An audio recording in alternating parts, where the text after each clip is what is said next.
వాతావరణం అన్ని మహానాడులంటే చాలా వేడివేడిగా ఉండేది, ఎండలు ఎక్కువ ఉండేటివి. ఒక ప్రశాంతమైన వాతావరణంలో, ఆహ్లాదకరమైన వాతావరణంలో ఈరోజు కడపలో మహానాడు జరుగుతూ ఉంది. ఉమ్మడి కడప జిల్లాలో 10 స్థానాలకు గాను 7 స్థానాలు గెలిచాం. మన సత్తా చాటాం. ఈసారి ఇంకొంచెం కష్టపడితే 10కి 10 మనమే స్వీప్ చేస్తాం. రాయలసీమ ప్రజలు అద్భుత చైతన్యంతో ఈసారి ఇచ్చిన తీర్పును గౌరవిస్తూ వారికి ధన్యవాదాలు తెలపడానికి కడపలో మహానాడు పెట్టాలని నిర్ణయించాం. ఈ మహానాడుని మీరు చూస్తే బ్రహ్మాండంగా చేసిన నాయకులకు, కార్యకర్తలకు మనస్ఫూర్తిగా అభినందనలు, కృతజ్ఞతలు. 2024 ఎన్నికల్లో పార్టీ సాధించిన విజయం అసామాన్యం. 93% స్ట్రైక్ రేట్, 57% పైన ఓటు షేర్తో కొత్త చరిత్రను సృష్టించాం. ఇది ముమ్మాటికి కారణం పసుపు సైనికులే, ఇక్కడుండే మీ నాయకత్వమే కారణమని మీ అందరికీ విజ్ఞప్తి చేస్తున్నాం. మీరు చేసిన పోరాటాలే నేటి అధికారం, మీ త్యాగాలే నేటి ఈ స్థానం. ఇది కాకుండా సమయానుకూలం మనం ఎప్పటికప్పుడు స్ట్రాటజీ కూడా ఆలోచించినప్పుడు జనసేన, బీజేపీ పొత్తు పెట్టుకొని ఎన్డీఏ ఏర్పాటు చేసుకున్నాం. దానివల్ల కూడా ఈరోజు ఈ మహా విజయానికి దోహదం చేశాయని చెప్పి విజ్ఞప్తి చేస్తున్నాం. ఏమీ ఆశించకుండా దశాబ్దాలుగా ప్రతి గ్రామంలో జెండా మోస్తున్న కార్యకర్తల వలనే మనం ఇక్కడున్నాం. నేనే కాదు, ప్రతి ఎమ్మెల్యే, ప్రతి ఎంపీ, ప్రతి మంత్రి గుర్తించుకోవాలి. 43 ఏళ్ల ప్రస్థానంలో దేశంలో ఏ పార్టీ ఎదుర్కొన్నటువంటి సంక్షోభాలు పార్టీ ఎదుర్కొన్నాం. అయితే పార్టీ పని అయిపోయిందని మాట్లాడిన వాళ్ళు వాళ్ళ పని అయిపోయింది తప్ప పార్టీ మాత్రం ఎప్పుడు ఎక్కడ తిరిగి చూడలేదు. తెలుగుదేశం జెండా రెపరెపలాడుతూనే ఉంటుంది. నాటి ఎన్టీఆర్ చైతన్య రథం నేను చేసిన వస్తున్న మీకోసం పాదయాత్ర, ఎన్నికల ముందు లోకేష్ చేసిన యువగళం వరకు కార్యకర్తల్లో అదే పోరాట స్ఫూర్తి. పాలన అంటే హత్య రాజకీయాలు, కక్ష సాధింపులు, వేధింపులు, తప్పుడు కేసులని మార్చేశారు గత ప్రభుత్వం. విధ్వంస పాలనతో రాష్ట్రాన్ని సర్వనాశనం చేశారు. దీన్ని ప్రశ్నించిన తెలుగుదేశం కార్యకర్తల్ని, నాయకుల్ని ప్రాణాలు తీశారు, వేటాడారు, వెంటాడారు, అక్రమ కేసులు పెట్టి అరెస్టులు చేశారు.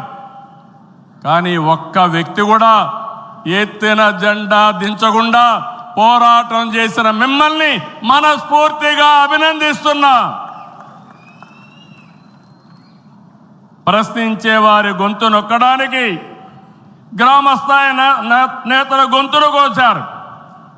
మన పసుపు సింహం, మన చంద్రయ్య పీకగోస్తుంటే కూడా జై తెలుగుదేశం అని ప్రాణం వదిలిపెట్టాడు. అది మనందరికీ స్ఫూర్తి. ఆ స్ఫూర్తే ఈ పార్టీని నడిపిస్తుందని చెప్పి కూడా నేను మీకు తెలియజేస్తున్నా. ఇది ఒక్క ఉదాహరణ మాత్రమే. ఇలాంటి చాలా మంది కార్యకర్తలు ప్రాణ త్యాగాలు చేశారు. ఆశయ సాధన కోసం రాజీ లేని పోరాటాలు చేశారు. వారి స్ఫూర్తి తెలుగుదేశంలో శాశ్వతంగా ఉంటుందని చెప్పి కూడా నేను మీకు తెలియజేస్తున్నా. ఎత్తిన జెండా దించని కార్యకర్తల పోరాటాలు, త్యాగాల వల్లనే కూటమి ప్రభుత్వం అధికారంలోకి వచ్చింది. మీ త్యాగాలకు మహానాడు వేదికగా శిరస్సు వంచి మీకు పాదాభివందనం చేస్తున్నాను. ఇక్కడుండే కార్యకర్తలే కాకుండా రాష్ట్రం మొత్తం కూడా ఇదే పోరాటం చేశారు. మీ త్యాగాలు వృధా కానివ్వం.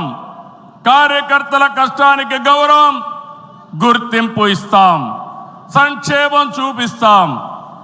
ఈ రాష్ట్రాన్ని దశ దిశ మార్చే కార్యక్రమాలకు శ్రీకారం చుడతాం.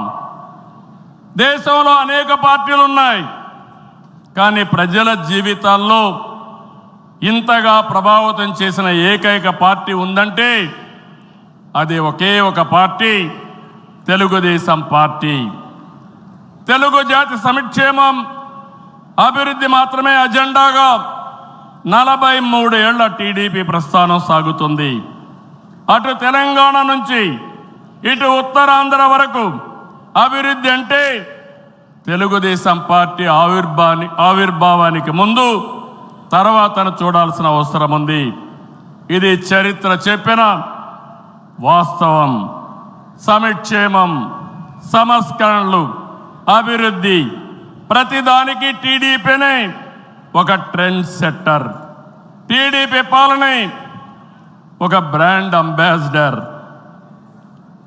ఒకసారి చరిత్ర మనం చూస్తే పటేల్ పట్వారీ వ్యవస్థ రద్దు నుంచి ఆడబిడ్డల ఆస్తి హక్కు వరకు, బాలికా విద్యకు ప్రోత్సాహం నుంచి ప్రత్యేక మహిళా యూనివర్సిటీ వరకు, లోటు కరెంటు నుంచి మిగులు విద్యుత్ వరకు, ₹2 కిలో బియ్యం నుంచి పక్కా ఇళ్ల వరకు, ₹30 పింఛన్ నుంచి ₹4,000 పింఛన్ వరకు, వంట కష్టాలను దీపం పథకం తప్పించడం నుంచి డాక్రా సంఘాల సాధికారం వరకు, నిరుద్యోగ పరిస్థితుల నుంచి ఐటీ ఉద్యోగాలతో విదేశాలలో సత్తా సాటే వరకు, రాయలసీమ రైతన్నులు సాగునీటి కోసం తల్లడిల్లే పరిస్థితి నుంచి డ్రిప్ సబ్సిడీలతో సిరులు పండించే వరకు, బడుగు బలహీన వర్గాలకు అధికారం చూపిన తొలి పార్టీ తెలుగుదేశం పార్టీ. ఈరోజు బీసీలు ఒకప్పుడైతే అడిగే పరిస్థితి నుంచి శాసించే పరిస్థితికి తెచ్చిన ఏకైక పార్టీ తెలుగుదేశం పార్టీ. ఇలా ఒకటని కాదు, ఒక వర్గం అని కాదు, ఒక ప్రాంతం అని కాదు, ఏ అంశమైనా పసుపు జెండా పుట్టక ముందు, పుట్టిన తర్వాత అని గీత చెప్పే పరిస్థితి వచ్చిందంటే అది మీ అందరి యొక్క త్యాగాల ఫలితమేనని చెప్పి నేను మీకు తెలియజేస్తున్నా. ఈరోజు నేను ఒకే ఒక విషయం మిమ్మల్ని అందరినీ కోరుతున్నాను. మనందరం కూడా రాజకీయ పాఠశాలలో అనునిత్యం విద్యార్థులమే. నేను కూడా అనేక సార్లు చెప్పాను, నేను నిత్య విద్యార్థిగా ఉంటా, ప్రతిరోజు నేర్చుకుంటా, నేర్చుకున్నది ప్రజలకు ఉపయోగపడితే దాన్ని ఆచరించే బాధ్యత నేను తీసుకుంటానని అనునిత్యం చెప్తున్నా. ఈరోజు ఇక్కడ మిమ్మల్ని చూశాను, చాలా ఆనందంగా ఉంది. ఉదయం నుంచి మీ ఉత్సాహం చూస్తే వర్షాలు పడుతున్నాయి. చాలామంది అనుకున్నారు ఎట్లొస్తారంటే మీ దృఢ సంకల్పం